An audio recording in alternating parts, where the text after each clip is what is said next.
Let's shift our focus now. Hopes of another hostage deal have been renewed in the ongoing Israel-Hamas war, as both warring parties have agreed for ceasefire talks.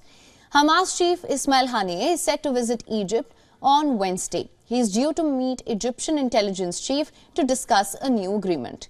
This comes after the trilateral meet between the heads of Israel's Mossad and the United States CIA with Qatari premier in Warsaw. As per reports citing sources close to the talks, these talks were positive, but the deal might not be imminent. And while efforts on a ceasefire continue, a United Nations Security Council vote on Gaza has been delayed for the second consecutive day. The vote has been delayed as the UAE and the United States are struggling to agree on language that cites a cessation of hostilities and a proposal to set up UN aid monitoring. Meanwhile, Israeli army says it is advancing in the south as well as north of Gaza. The IDF raided and detained staff at least 2 of the last functioning hospitals in northern Gaza.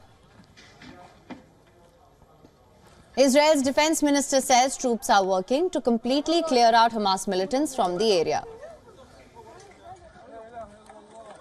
בצפון הרצועה, הפעולה מתמקדת בטיהור סופי של המרחב העזתי וכניסה אל תת הקרקע, אל מנהרות בעומקים גדולים, שאנחנו מוצאים שם שלל גדול מאוד מכל הסוגים והמינים, ומביאים אותו אלינו, דברים מאוד מאוד משמעותיים שעוד ייחשפו לציבור. This is the Israeli army has intensified action in southern Gaza's Khan Yunis city. They carried out more deadly strikes here on Tuesday. The IDF says it added an entire brigade and additional forces to the offensive in the area. Palestine Red Crescent Society says at least 8 Palestinians were killed and 34 wounded in central Gaza on Tuesday. As per the Hamas-run health ministry, nearly 20,000 Gazans have been killed so far.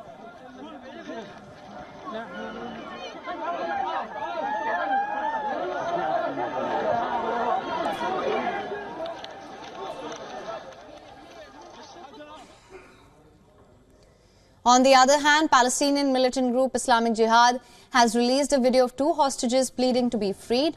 The 2 elderly men in the video called for increasing pressure on the Israeli authorities to ensure their release.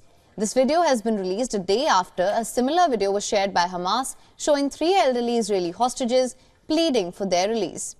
Meanwhile, Yemen's Houthi rebels have now reacted to the United States' 10-member coalition in the Red Sea formed to deal with their threat.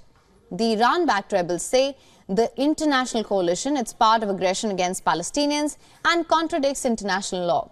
The Houthis have warned that any country that acts against them will have its ships targeted.